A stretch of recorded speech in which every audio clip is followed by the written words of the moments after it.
Hey, salut à tous les gars, c'est Rain, j'espère que vous allez bien, moi ça va nickel. On se retrouve aujourd'hui pour un nouveau Je vous conseille ce film. On est sur l'épisode 5 et cette fois-ci on repart sur un film français bien glauque, bien gore, ultra violent, ultra choc de l'année 2007, réalisé par Alexandre Bustillo et Julien Maury, le fameux duo. Je pense que pour ceux qui connaissent, vous avez déjà repéré de quel film je veux parler. On parle de À l'intérieur, c'est parti.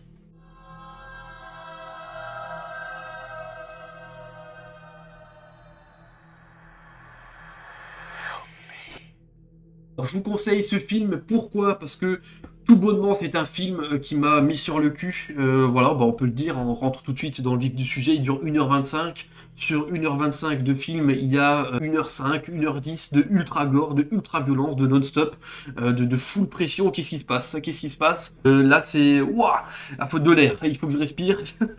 C'est chaud de ouf. En fait, je vous tease déjà tout ça, je vous ai même pas dit de quoi ça parle, je fais tout à l'envers. Je fais tout à l'envers, j'ai été surpris par le film, je ne sais même plus par où je commence. Effectivement, de quoi parle ce film au départ? À l'intérieur, bah, ça va parler d'une femme enceinte qui a perdu son mari quelques mois plus tôt dans un tragique accident de voiture, hein, qui l'a tué sur le coup. L'accident, on le voit pas, mais on voit les résultats. C'est déjà dans la scène d'entrée ultra gore, hein, des gouttelettes de sang partout, du sang noir, rouge comme ça, bien glauque. L'accident, il est assez violent. Et puis, ben, on passe sur une ellipse de, je crois, entre 4 à 6 mois plus tard, on arrive à la fête de Noël, finalement au réveillon de Noël, où notre personnage principal, Sarah, va être à l'hôpital pour son échographie. On apprend qu'elle va être à terme le jour de Noël, finalement, le lendemain.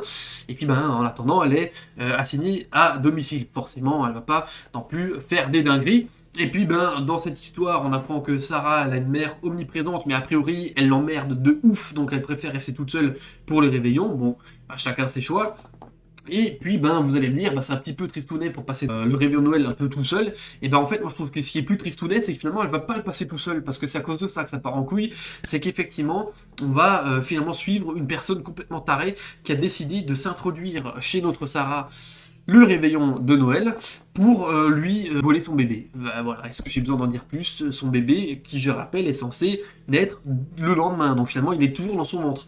Est-ce que vous captez un petit peu le délire du truc?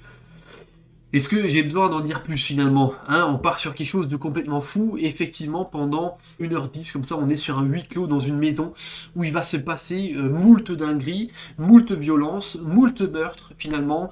De l'hémoglobine à 300%, il est ultra gore, c'est du très très lourd. Je l'ai regardé avec ma copine, elle a eu du mal à suivre un petit peu le rythme parce que là c'était vraiment très très chaud. C'est ultra condensé, ça ne s'arrête pas à partir du moment où elle subit l'attaque, on va dire, à l'intérieur de chez elle. Bah, la pauvre, ça ne s'arrête plus. C'est l'horreur. Et puis, ce qui est bien, c'est que bon, bah, c'est un film qui a, je crois, 2,5 millions de dollars de budget. Je pense qu'il est passé 100% dans, dans les effets gore, parce que globalement, on est dans un huis clos, c'est une maison. Il n'y a pas non plus une multitude de jeux de lumière ou quoi, parce que finalement, bah, elle est toute seule chez elle, donc elle ne fête pas, il fait noir dans sa maison, on est éclairé de temps en temps par une petite lampe de chevet ou par une petite lampe murale, comme ça, rien de spécifique, donc pas vraiment d'effet de lumière.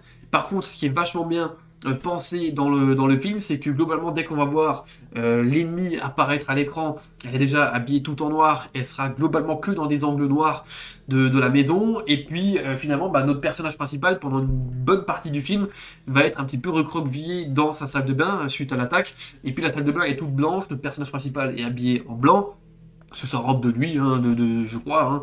Voilà. Et puis, ben, cette salle va, au fur et à mesure de l'attaque, va se remplir de sang contre les murs, c'est ignoble. Le blanc, la salle va être immaculée de rouge, c'est horrible. C'est bien fait, je trouve que déjà, c'est ce petit contraste qui va se passer juste, en fait, les deux personnages se séparent par une porte, hein, au départ, et puis, ben, bah, vous vous en doutez, à un moment, pour pimenter un petit peu la chose, la police arrive. Ils auraient mieux fait de pas venir, de rester en train de chasser apparemment les racailles qui étaient dans le quartier à côté en train de vandaliser des bagnoles. Parce que là, bah, je pense que je peux vous le dire, ils ne sont pas sortis de la maison. Ils sont rentrés, mais ils sont jamais sortis. Qu'est-ce qui se passe? Assignés à domicile eux aussi, apparemment. Ils sont restés là. C'était pas leur choix de rester là, mais ils y sont restés. Pareil, on est sur du ultra gore, encore une fois, sur les attaques contre les policiers. Alors, on a des attaques à l'aiguille qui font super mal, qui arrachent des yeux, qui coupent des jugulaires. On a des attaques au couteau, on a des attaques au revolver qui explosent des gros crânes, des attaques au flashball, des attaques au manche à au manche à aspirateur avec un gros pic au bout. Voilà, c'est ultra violent. On a le droit à des attaques au ciseau. Les attaques au ciseau font ultra mal. En plus, sur certains meurtres, certaines attaques au ciseau sont représentées déjà, c'est en plein cadre, hein, les attaques au ciseau font super mal. En plus, on a aussi cet effet sonore, des fois sur certaines attaques qui grésillent, qui sature dans les micros, et puis ça rend le truc... Ah, même quand tu regardes, même l'effet sonore te rend complètement dingue. C'est dégueulasse. La première attaque que subit notre personnage est vraiment, vraiment propre. Enfin, propre.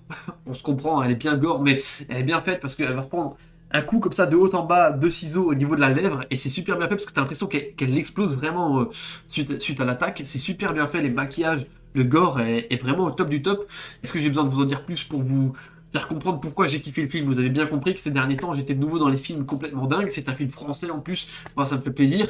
Et en même temps, je me dis, mais comment ça se fait qu'on n'arrive plus à produire de films comme ça? Alors, j'ai une réponse, c'est qu'à mon avis, on a de plus en plus de gens fragiles. Je pense, hein, qui ne supportent plus la vision de ce genre de film.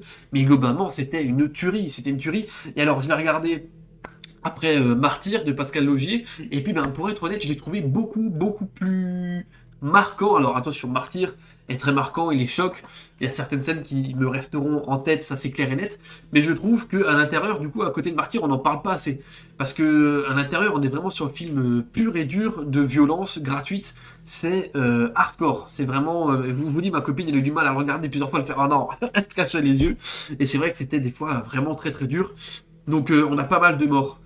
Pas mal de morts, et puis bah, globalement bah, ça marche super bien.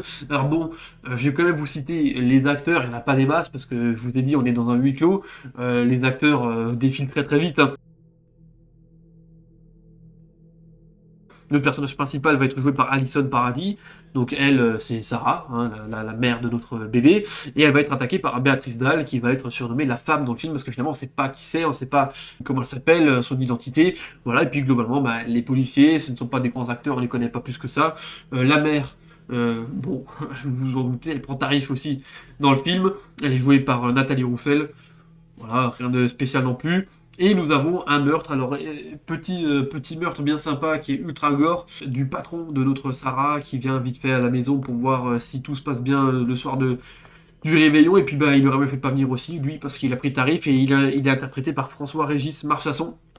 Et ben voilà, en gros, ce sont des acteurs, bah, les actrices sont assez connues, globalement, ça va, leur nom, je pense que même si vous les avez pas vu dans les films, vous devez au moins voir qui c'est, visuellement, les autres, c'était rien de spécifique, donc c'est vrai que c'est un film, je pense, vraiment, le budget est uniquement passé, on va dire, dans les deux personnages principaux, et dans le gore, l'hardcore, voilà, je pense que c'est vraiment ça, et c'est dommage, parce que ben, j'ai vu, après, je peux le comprendre, il a bidé totalement, hein, donc 2,5 millions de budget, entre 2,5 millions et 3 millions de budget, et puis il a rapporté que 500 ou 550 000, pas grand chose, hein, on peut le dire. Après, c'est clair, là, c'est le film violent, c'est le film choc, interdit au moins de 16 ans.